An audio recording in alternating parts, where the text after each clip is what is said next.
Terima kasih Anda masih bersama dengan kami. Bagi Anda yang baru saja bergabung, kami hadirkan kembali 3 berita utama hari ini. Sebuah gas portable meledak dan menyambar 3 anak TK dan 2 gurunya di kawasan Gor Arca Manik, Kota Bandung. Tenaga keamanan proyek kereta api cepat Jakarta-Bandung jadi otak kasus pencurian kabel tembaga di Kabupaten Karawang. 2 orang jemaah haji asal Kota Banjar batal berangkat ke Tanah Suci karena meninggal dunia.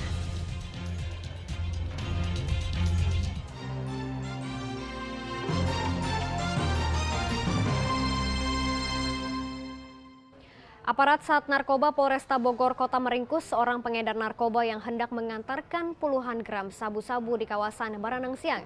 Petugas juga menangkap seorang pria lanjut usia yang kedapatan mengonsumsi obat psikotropika tanpa izin resep dokter. Petugas Sat Narkoba Polresta Bogor Kota menciduk seorang pria yang kedapatan membawa narkoba dari pasokan bandar di kawasan Baranang Siang, Kota Bogor. Polisi lalu menggeledah isi jok motor tersangka dan menemukan 35 gram sabu-sabu yang disimpan di dalam kantong plastik siap edar. Selain kurir narkoba tersebut, petugas juga mengamankan seorang pria lanjut usia berinisial MC karena menjadi pengguna obat psikotropika tanpa izin resep dokter. Total ada 33 tersangka yang diamankan aparat dalam kurun waktu 1 bulan terakhir. Beberapa di antaranya merupakan residivis yang telah menjalani hukuman yang sama di Lapas Paledang, Cilegon, dan Cirebon. Mereka menjual narkoba dengan sistem tempel dan memasarkannya melalui media sosial.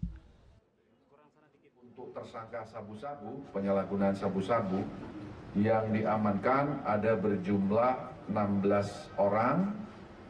Kemudian untuk ganja sendiri ada 4 orang. Untuk tembakau sintetis berjumlah 9 orang tersangka. Kemudian psikotropika berjumlah 4 orang tersangka.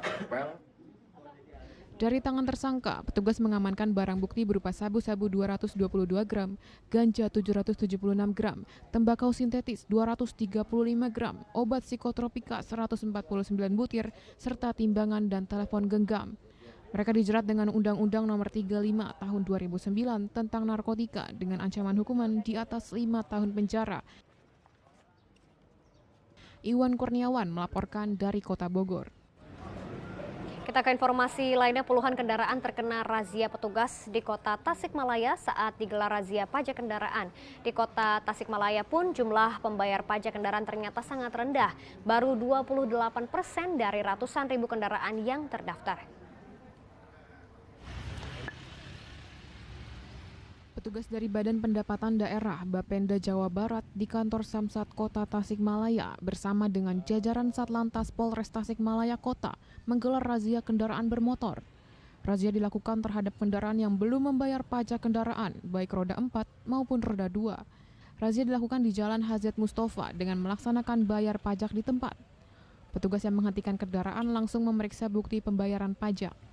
Jika terbukti belum membayar, maka langsung diarahkan ke pos pembayaran pajak di lokasi razia. Dari puluhan kendaraan yang terjaring razia, kebanyakan lupa atau tidak mempunyai uang untuk membayar pajak. Ada yang langsung membayar di tempat, namun banyak juga yang mendapat surat pernyataan karena akan membayar di lain waktu. STNK harusnya tanggal 4 April. April, Mei, Juni, berapa 1 bulan lebih ya? 1 bulan lebih. Kenapa nih Pak? Ya memang nggak sempat gitu, nggak sempat. Kemudian kebetulan baru Boas ada di sini, channelnya bisa bayar pajaknya bisa. Lari ke rumah ngambil STNK dan ke sini. Jadi kalau tadi saya sampaikan bahwa potensi kendaraan di Kota Tasik itu sekitar 243 ribuan lah. Nah, yang taat membayar pajak itu baru tercatat 28%-nya. Itu ya, roda 2, roda 4? Ya. Sejauh ini ada 243 ribu lebih jumlah kendaraan di Kota Tasikmalaya.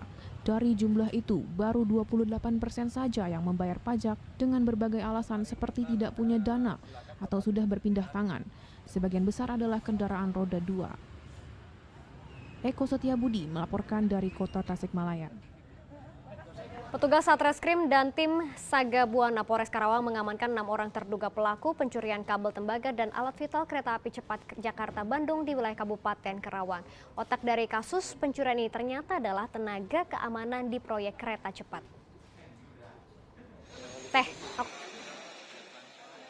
Berawal dari laporan penanggung jawab kontraktor proyek kereta cepat Jakarta Cikampek ke Polres Karawang tentang adanya pencurian kabel tembaga dan baut serta bantalan rel kereta cepat, Polres Karawang langsung melakukan penyelidikan ke lokasi kejadian. Polisi segera melakukan penyelidikan dan memeriksa sejumlah saksi baik masyarakat di sekitar jalur kereta cepat Jakarta-Bandung dan penanggung jawab kontraktor kereta cepat. Hasilnya, petugas Satreskrim dan tim Saga Buana menangkap 6 tersangka, diantaranya KM, tenaga keamanan proyek kereta cepat Jakarta Cikampek, warga Kecamatan Pangkalan, dan 3 orang warga yakni SF, DW, dan EN yang membantu KM serta 2 orang lainnya MW dan AA yang menjadi penadah warga Kecamatan Teluk Jambe Timur, Karawang. Mereka mencuri di tengah malam buta. Ini dilakukan oleh para tersangka, dilakukan pada malam hari. Jadi di saat hari sudah gelap, dan mereka melaksanakan ataupun melakukan pencurian tersebut dengan memotong ataupun mengambil kabel tembaga serta baut-baut yang ada di sepanjang jalur rel kereta api cepat di wilayah Ciampel.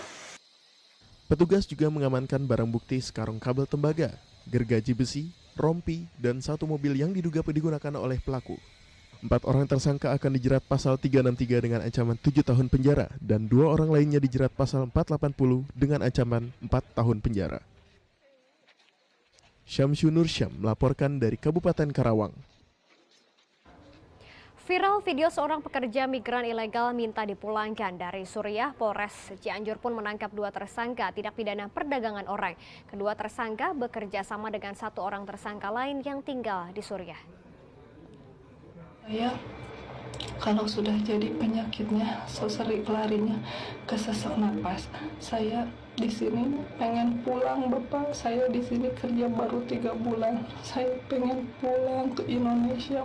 Inilah rekaman video keluhan RA, warga Kecamatan Cibeber, Kabupaten Cianjur, pekerja migran ilegal yang diberangkatkan ke Suriah melalui jasa perorangan.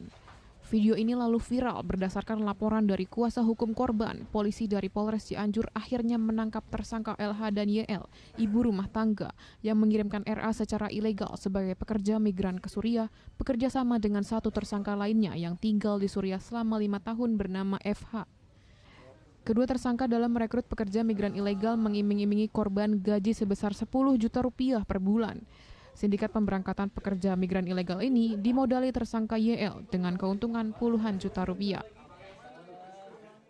Diberangkatkan dengan menggunakan visa wisata, kemudian paspornya juga paspor kunjungan dan tiket serta medical check up.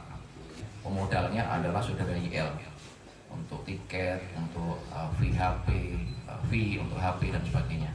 Nah, setelah semuanya beres, saudari RA diberangkatkan ke Suriah dan sampai di tujuan, kemudian baru ditransferkan oleh saudari F di Suriah dengan nominal 3.000 USD kalau dirupiahkan kurang lebih 43 jutaan. Akibat perbuatannya, kedua tersangka dijerat pasal 4 dan atau 10 Undang-Undang Nomor 21 Tahun 2007 tentang perdagangan orang, Jungto pasal 8 dan atau pasal 38 Undang-Undang Nomor 18 Tahun 2017 tentang perlindungan pekerjaan migran Indonesia dengan ancaman hukuman pidana paling singkat 3 tahun penjara dan paling lama 15 tahun penjara serta denda paling banyak sebesar 15 miliar rupiah. Rendra Gozali melaporkan dari Kabupaten Cianjur.